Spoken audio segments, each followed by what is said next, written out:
Hey guys, this is Shreyas and welcome back to another video.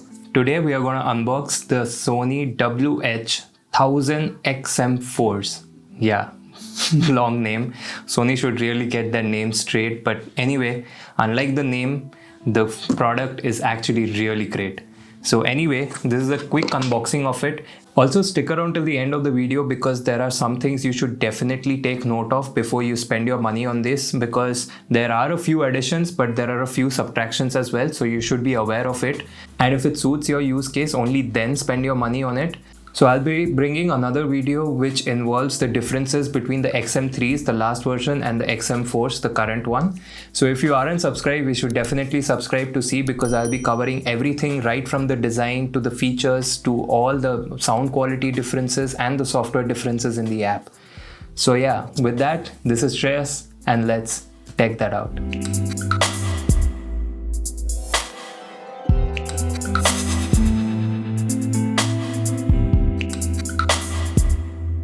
Alright, so here's the box of the WH-1000XM4s. So it's kind of similar to the last one. I don't see really any differences, to be very honest, like maybe a few things here and there, but overall the box dimensions also seem very similar. So let's quickly get into the box by peeling off the plastic. Alright, so here we have the product name written. You get to see on the back that it has LDAC, which is high-res audio, and NFC. You also get a QR code for installing the headphones app as well. So we need to slide the box out. It's a box inside a box again. Anyway, it was pretty snug, and here we are greeted by the hard case of the headphones itself. So let's just put this aside for a moment and check what else comes inside the box. So you get a free trial of the 360 reality audio. Anyway, you have a user manual with all the contents of the box, which obviously no one reads, so I'm just gonna put this back.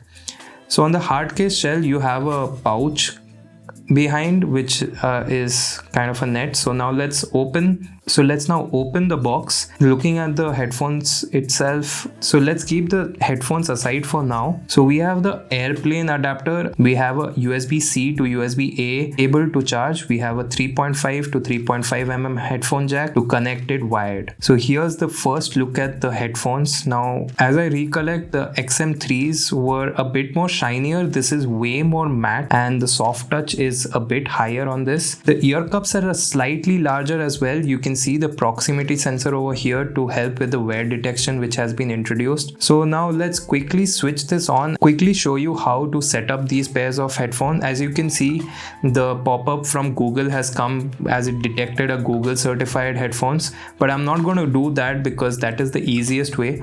I'm going to do the second easiest way, which is doing it by NFC. There's an NFC logo on the right ear cup, you can see, and once I tap it, it's done. You get a vibration feedback on your phone, and as you can see it over here, I get a pairing request. When I say OK, it automatically switches on Bluetooth and gives a pairing request to me. So once it is done, I will give it all the permissions as I use them. Then I will activate the Google Assistant on this particular headphone because it's extremely useful to read out notifications. So here's the Google interface of the headphones, and you have a good feature over here to mark how many apps you want notifications from to be read out via this headphone. So this is an advantage of this being a Google certified headphone.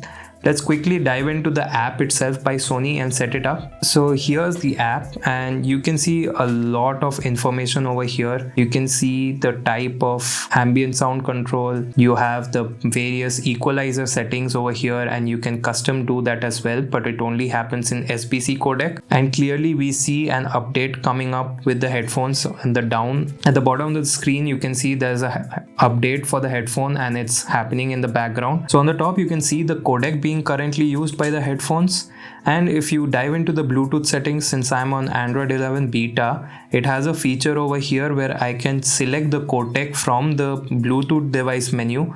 As you can see, there is LDAC, AAC and SBC only. So that's about it for the unboxing. Now you should really listen to what you should take care of before buying this headphone.